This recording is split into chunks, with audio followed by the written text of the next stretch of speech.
Hi, and welcome to another Umbrella Video Hangout live from New York. We're in the Marriott Hotel. I'm here with Mark Hollands, the CEO of Newspaper Works. Yep. Hello, Mark.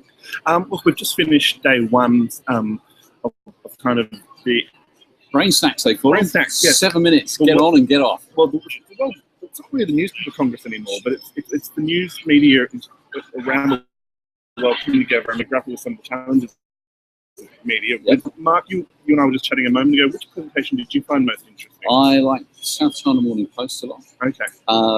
And their focus on China and creating for the South China Morning Post a global market by being expert in China, or events in China. I thought that was really interesting. And they're really changing their audience too. So it used to be a 90% local audience, and now they've become a global media brand. That was really interesting to see how they were doing that. Well, there's just so many newspapers printed in Hong Kong, free, and I think there's over 13 million newspapers every day that are printed in Hong Kong for about 5 million audience.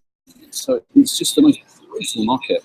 And South China Morning Post is kind of recalibrating who they are and what they are. They are famous for having the world's most educated audience. That's something that South China Morning Post has traded upon for years, and so it's a highly educated audience. But I think what we learned today from them was that the local market is brutal, and they have to think about alternative ways of publishing and finding new audiences.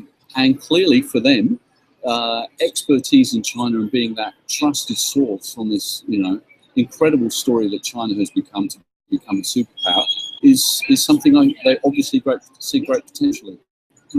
And they weren't the only ones kind of grappling with very different models. We saw brands kind of across the world grappling with this issue of trying to have one message for marketers and not sell 20 or 50 different brands, but really trying to sell one overarching message in one company with multiple brands underneath. Yeah, that's right. The independent newspaper company in South Africa is an interesting one. 24 newspapers, 24 brands. Who are they? What are they about?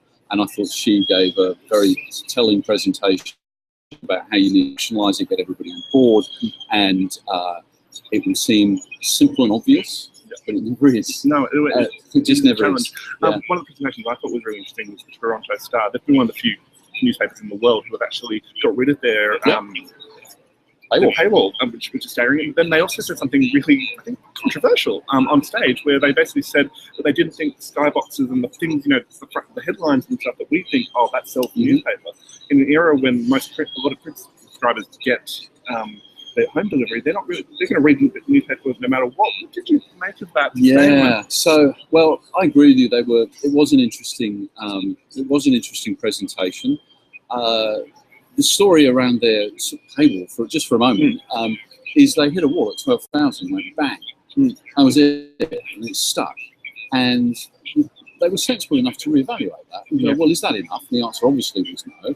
And they were, I don't think it's brave. I think that that's not the word I'm looking for. They were sensible enough to just call out the strategy for what it was and end it.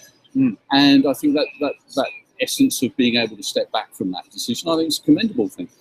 Is that something that other newspapers are going to be looking at? I mean, in Australia, we have seen growth, not stall, but slow in digital subscriptions for both Fairfax and for news, anecdotally at least. Well, regardless of the company, if a strategy's not working, well, reevaluate it. I mean, how crazy would it be not to? Just simply you made a decision, a year ago, 2 years ago, or even 5 minutes ago. It doesn't mean to say you can't reevaluate that decision if the circumstances and the evidence suggest that you should.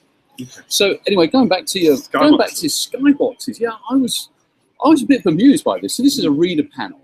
Okay, so it's kind of like they basically saying they don't take any notice of these kind of puff boxes that try and sell aspects of the newspaper. Well, they don't take notice of it, but the fact that if I'm going to go read that article, I'm going to go read that article whether I see it on the front page or not. Yeah, that's probably true. So a lot of purchasers have it. I mean, very few people walk into a news age and go, oh, the Herald Sun or the Age or what. They're just going to go to their newspaper, and so that's habit. And so to that extent, I understand. However, that's about as limited as my understanding is of that finding, because I think that those kind of skyboxes are things that get you excited about your purchase, make you want to pick it up, and effectively maybe give you a bit more comfort about the fact that you're actually spending your money in the right way. magazine publishers would be completely confused by that because they, you know, they just cover the cover is all important. Yeah, exactly. And the more lines you got on it, the more reason there is to pick it up. And well, you know, Diana or whatever royal, like you need that box. Yeah, so. Put Baby George on the Moon Magic. Yeah, exactly. Now, finally, let's talk a little bit about one of the most entertaining presentations, which was from Gregor from one of the Polish newspapers. I won't begin to pronounce the name of it. Piotr. Okay, you said it. I couldn't. But he had a session basically entitled "Do you want to be a millionaire in online video?" And he showed the video of the spider dog, which you haven't seen it. There'll be a link in the news story. Really good video to watch. Very entertaining. Yeah, very interesting.